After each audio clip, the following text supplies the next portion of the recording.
اردو برائے جماعت نہم نعت شعر نمبر 1۔ صبا بے شک آتی مدینے سے تو ہے کہ تجھ میں مدینے کے پھولوں کی بو ہے۔ مشکل الفاظ کے معنی۔ صبا یعنی ہوا، مفہوم ہے اے صبح کی ہوا تجھ میں تازگی اور خوشبو اس لیے ہے کہ تو مدینے سے آتی ہے۔ تشریح میں سب سے پہلے شاعر کے بارے میں چند الفاظ اور اس کے بعد شعر کا ترجمہ کیا جائے گا۔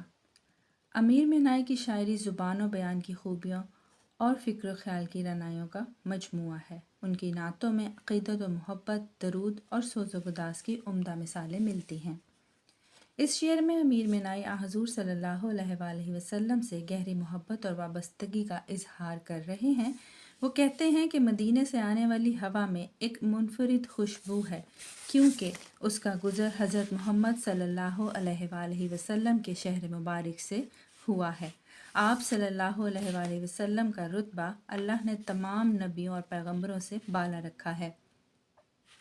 آپ کی امت بھی دوسری امتوں سے ممتاز ہے، اس لیے نبی صلی اللہ علیہ وآلہ وسلم کے شہر کی ہر چیز کو بھی فضیلت حاصل ہے۔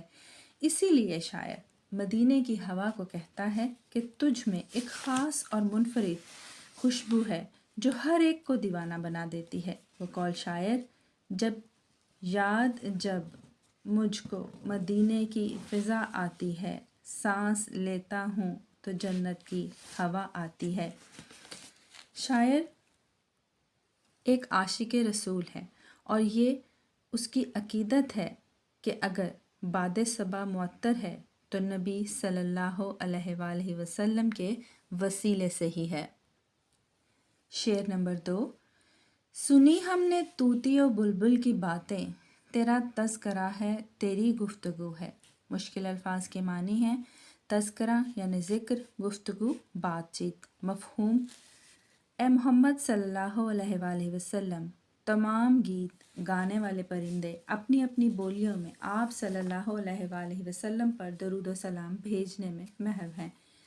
تشریح شاعر کے بارے میں چند الفاظ۔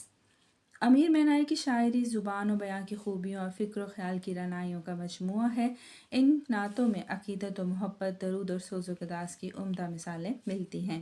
اس شعر میں امیر مینائی یہ واضح کرتے ہیں کہ تمام خوشگلو پرندے حضرت محمد صلی اللہ علیہ وآلہ وسلم کے ذکر میں محو رہتے ہیں اور آپ کا ذکر بآواز بلند کرتے ہیں۔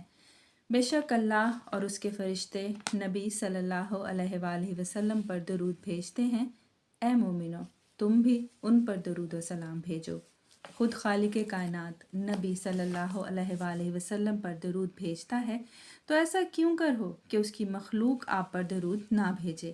اس لیے تمام مخلوق خواہ خشکی پر ہو یا پانی میں، متحرک ہو یا جامد، اللہ اور آپ کے ذکر میں محو ہے۔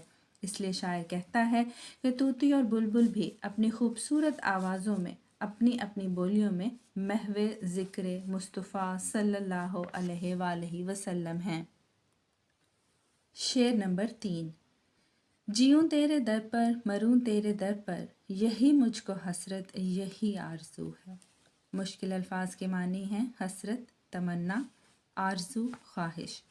مفہوم کچھ اس طرح سے ہے اے محمد صلی اللہ علیہ وآلہ وسلم اب تو میری ایک ہی آرزو باقی ہے کہ میرا جینا مرنا آپ صلی اللہ علیہ وآلہ وسلم کے ہی در پر ہو۔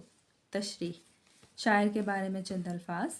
امیر مینائی کی شاعری حضور صلی اللہ علیہ وآلہ وسلم سے وابستگی اور محبت کے گرد گھومتی رہی ہے۔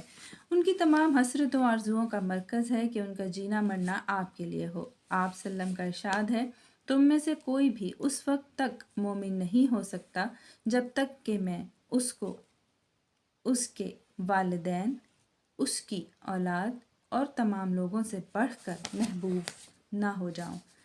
عام طور پر ایک انسان اپنے ارد گرد کے رشتوں سے بے پناہ محبت کرتا ہے، لیکن الفت نبی صلی اللہ علیہ وآلہ وسلم کا تقاضا یہ ہے کہ اپنے والدین، اولاد، اپنی جان سے زیادہ محبت نبی صلی اللہ علیہ وآلہ وسلم سے ہو۔ ہر چاہت اور تعلق سے بالا آپ صلی اللہ علیہ وآلہ وسلم کی چاہت ہو۔ اور ہمارا جینا مرنا نبی صلی اللہ علیہ وآلہ وسلم کی ذات کے لیے ہو۔ شاعر کہتا ہے کہ اس کی زندگی اور موت نبی کے در پر ہو، یعنی اس نے اپنی حیات تمگ نبی کے در پر نشاور کرنے کی خواہش کا اظہار کیا ہے۔ در نبی پر پڑا رہوں گا، پڑے ہی رہنے سے کام ہوگا، کبھی تو قسمت کھلے گی میری، کبھی تو میرا سلام ہوگا۔ شعر نمبر 4۔ جمے جس طرف آنکھ جلوہ ہے اس کا، جو یکسو دل تو وہی چار سو ہے۔ مشکل الفاظ کے معنی: جمے ٹھہرے یا رکے، جلوہ نظارہ، یکسو ایک طرف، چار سو چاروں طرف۔ مفہوم کچھ اس طرح سے ہے شعر کا: جب پوری یکسوئی پر آپ صلی اللہ علیہ وسلم پر درود کے نذرانے بھیجے جائیں تو پھر چاروں طرف آپ کے ہی جلوے اور نظارے ہوتے ہیں۔ تشریح: امیر مینائی کی شاعری زبان و بیان کی خوبیوں اور فکر و خیال کی رعنائیوں کا مجموعہ ہے۔ ان کی نعتوں میں عقیدت و محبت، درود اور سوز و گداز کی عمدہ مثالیں ملتی ہیں۔ اس شعر میں شاعر حضور صلی اللہ علیہ وآلہ وسلم کی ذات اقدس کی عالمگیریت سے اپنے عشق کا اظہار کر رہے ہیں۔ آپ صلی اللہ علیہ وسلم کی ذات وجہ تخلیق کائنات ہے، اس لیے کائنات میں جہاں تک اللہ کی ربوبیت کے جلوے ہیں وہاں نبی صلی اللہ علیہ وآلہ وسلم کی ذات اقدس کے جلوے اور معجزے بھی شامل ہیں۔ ورد زباں ان کا نام اللہ اللہ، یہ لمحات کیف دوام اللہ اللہ۔ شاعر کہتا ہے کہ آپ صلی اللہ علیہ وآلہ وسلم کی محبت کے سوا تمام محبتیں اگر وہ اپنے دل سے نکال دے تو اسے ایک طرف کیا ہر طرف آپ صلی اللہ علیہ وآلہ وسلم ہی نظر آتے ہیں۔ اس عاشق رسول کو چار سو آپ کے ہی جلوے نظر آتے ہیں، لیکن وہ آپ کے ہی خیالوں میں غرق رہتا ہے۔ شعر نمبر 5۔ تیری راہ میں خاک ہو جاؤں مر کر، یہی میری حرمت یہی آبرو ہے۔ مشکل الفاظ کے معنی ہیں: خاک یعنی مٹی، حرمت عزت و احترام، آبرو عزت۔ مفہوم ہے: اے محمد صلی اللہ علیہ وآلہ وسلم، میری عزت و آبرو اس بات میں ہے کہ میں آپ صلی اللہ علیہ وآلہ وسلم کے راستے پر چلتے چلتے مر جاؤں۔ تشریح: امیر مینائی کی شاعری زبان و بیان کی خوبیوں اور فکر و خیال کی رعنائیوں کا مجموعہ ہے۔ ان کی نعتوں میں عقیدت و محبت، درود اور سوز و گداز کی عمدہ مثالیں ملتی ہیں۔ اس شعر میں امیر مینائی نبی اکرم صلی اللہ علیہ وآلہ وسلم سے عقیدت کا اظہار کرتے ہوئے کہتے ہیں کہ میری عزت اسی صورت میں ہے کہ اپنی ساری زندگی نبی صلی اللہ علیہ وآلہ وسلم کی پیروی کرتے کرتے گزار دوں اور مجھے موت بھی اسی صورت میں آ جائے۔ دراصل عشق اپنی ذات کی نفی کرنے اور محبوب کی ذات میں فنا ہونے کا نام ہے۔ بے شک رسول صلی اللہ علیہ وآلہ وسلم کی اطاعت اللہ کی اطاعت ہے، رسول کی رضا اللہ کی رضا ہے۔ جو آپ کی محبت میں اپنے آپ کو فنا کر دیتا ہے وہی اللہ اور اس کے رسول کی بارگاہ میں عزت دار کہلاتا ہے۔ یہی زندگی کا حاصل اور یہی زندگی کا اصل سرمایہ ہے۔ شعر نمبر 6۔ یہاں ہے ظہور اور وہاں نور تیرا، مقام بھی تو لا مقام بھی تو ہے۔ مشکل الفاظ کے معنی ہیں: ظہور ظاہر ہونا، نور روشنی، لامکاں عالم قدس جس کی حد نہ ہو۔ مفہوم: وہ مقام جن کا تعین ہوتا ہے اور جو نظر سے اوجھل ہیں، ہر جگہ نبی اکرم صلی اللہ علیہ وآلہ وسلم کا نور پھیلا ہوا ہے۔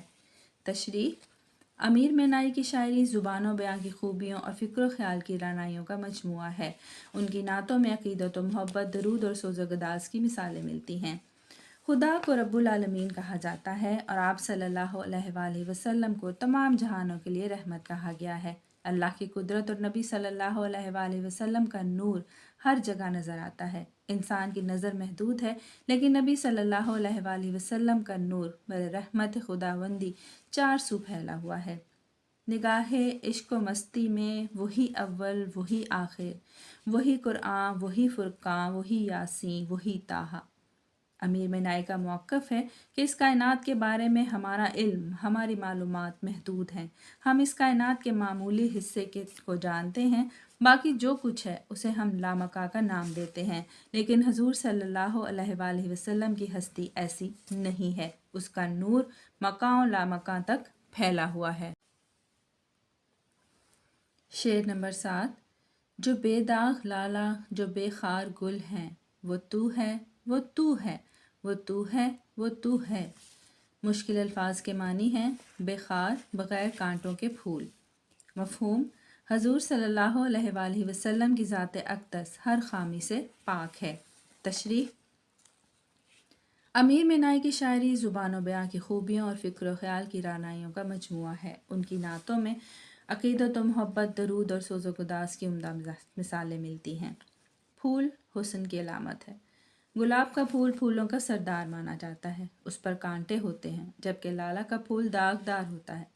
مطلب یہ کہ دنیاوی حسن کبھی مکمل نہیں ہوتا، پر حضور اقدس صلی اللہ علیہ وآلہ وسلم کی ذات ایسی ہے جو ہر عذر، کمی اور خامی سے پاک ہے۔ امیر مینائی کہتے ہیں کہ اگر دنیا اور اہل دنیا پر نظر دوڑائیں تو ہزاروں خوبیاں رکھنے والے میں بھی ایک نہ ایک خامی نظر آ جاتی ہے۔ یہ محض حضور صلی اللہ علیہ وآلہ وسلم کی ہستی ہے جس میں کوئی نقص نہیں۔